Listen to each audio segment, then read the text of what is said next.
قال حدثنا احمد بن اشكاب قال حدثنا محمد بن فضيل عن عمارة بن القعقاع، عمارة نہیں عمارة، عن عمارة بن القعقاع عن ابي زرعة عن ابي هريرة رضي الله تعالى عنه قال قال النبي صلى الله عليه وسلم كلمتان حبيبتان الى الرحمن خفيفتان على اللسان ثقيلتان في الميزان سبحان الله وبحمده سبحان الله اللہ اللہ۔ سند کے پڑھنے کا اپنا مزہ ہے، سچی بات ہے۔ جب ہم سند پڑھتے ہیں نا اور اپنی سند کا بھی استحضار کرتے ہیں کہ ہم نے اپنے استاد سے پڑھا تھا، انہوں نے اپنے استاد سے پڑھا تھا، اور وہ دور یاد آ جاتا ہے جب استاد کے سامنے بیٹھ کے پڑھا، اور اس دور کی اپنی نظر ہے اور اس دور کی اپنی فرنگ ہے جب انسان تعلیم کے زمانے میں ہوتا ہے تو یاد آ جاتا ہے، اور پھر امام بخاری تک ہمارا واسطہ پہنچتا ہے۔ مختصر سمجھ الحمدللہ ہمارے پاس تو امام بخاری رحمۃ اللہ علیہ نے اپنے استاد احمد بن اشتاق کا ذکر کیا، ان سے میں نے سنا انہوں نے اپنے استاد حضرت احمد بن اشتاق محمد بن فضیل بن رضوان کا ذکر کیا، ان سے سنا وہ ان کے ساتھ تمہارا تو ہوتا تھا یہاں ان کے ساتھ روایت کرتے ہیں، لیکن حدثنا کے ساتھ بھی دوسرے مقام پر تمہارا سے محمد بن فضیل کی روایت موجود ہے۔ ان ابی زرعہ یہ تابعی ہے اور یہ بھی اپنی کلیت کے ساتھ معروف ہے، یعنی ابو ہریرہ ان کا نام عبد الرحمان تھا اور ان کا نام جو ہے وہ ابو زرعہ کا حرم بھی بتایا گیا اور اپر بھی بتایا گیا ان کا نام جو ہے، لیکن اپنی کلیت کے ساتھ کہتے ہیں ابو زرعہ کا ہے اور ابو ہریرہ کے ملازم شاگرد ہے، بڑا وقت میں ابو ہریرہ رضی اللہ تعالیٰ عنہ اور سیدنا ابو ہریرہ رضی اللہ تعالیٰ عنہ یہ حافظ الحدیث اور راویۃ الاسلام، اللہ نے ان کے ذریعے بہت ساری احادیث امت تک منتقل کر 5000 سے زیادہ روایات وہ بیان کرتے ہیں۔ قال قال نبی صلی اللہ علیہ وسلم، ابو ہریرہ رضی اللہ تعالیٰ عنہ نبی صلی اللہ علیہ وسلم کی حدیثوں کے بڑے علمی حدیث اور حافظ تھے اور نبی صلی اللہ علیہ وسلم کی مجلس سے جدا نہیں ہوتے تھے کہ آپ کو فرمائے تو میں محروم نہ رہے، محروم نہ رہے، ہر وقت ساتھ، ہر وقت ساتھ، ہر وقت اللہ اکبر۔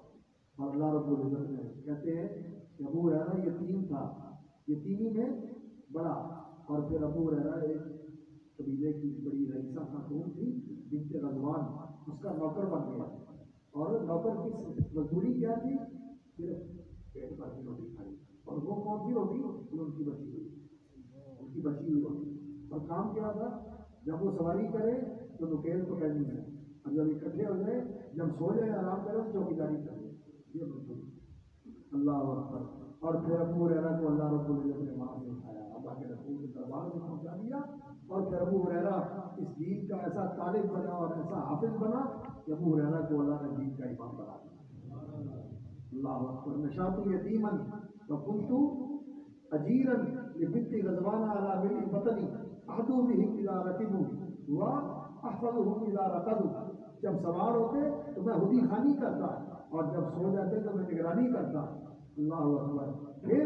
ابو ہریرہ کو اللہ نے دین کی دولت دی تو جعل الدین قواما وجعل ابا ہریرہ اماما، اللہ، یہ دین ہے، دین آپ کو حضرت ابو ہریرہ رضی اللہ تعالیٰ عنہ فرماتے ہیں قال النبی صلی اللہ علیہ وسلم کلمتان حبیبتان الی الرحمن، دو بول ہیں، دو کلمے، کلمہ زیدوں کی کلمہ ہے، لیکن کلمہ جو ہے کلمۃ بہا کلام کا جو ابن مالک نے کہا ہے وہ کلمۃ بہا کلام کا، جو کبھی پوری کلام کو بھی کلمہ کہہ دیتے ہیں، تو کلمتان سبحان اللہ یہ بھی مکمل کلمہ ہے، وبحمدہ یہ واؤ حالیہ بھی ہو سکتی ہے، آتما بھی ہو سکتی ہے، اور با جار مجرور کے ساتھ مل کر با حمد مضاف اور ہی مضاف الیہ یہ معذور کے متعلق ہے، متلبسن کے یا اتلبس ہوئے کہ اللہ رب العزت کی حمد کے ساتھ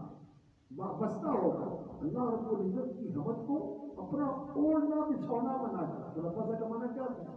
کسی چیز کو اپنا لباس بنا لینا، کسی چیز کو اپنے اوپر طاری کر لینا۔ ہم اس کے لیے جب بولتے ہیں تو کیا کہتے ہیں؟ یہ چیز اس کا اوڑھنا بچھونا ہے، یعنی لیٹا بھی اس پہ ہے، اوڑھا بھی اس کو ہے، یعنی اسی چیز میں لپٹا ہوا ہے۔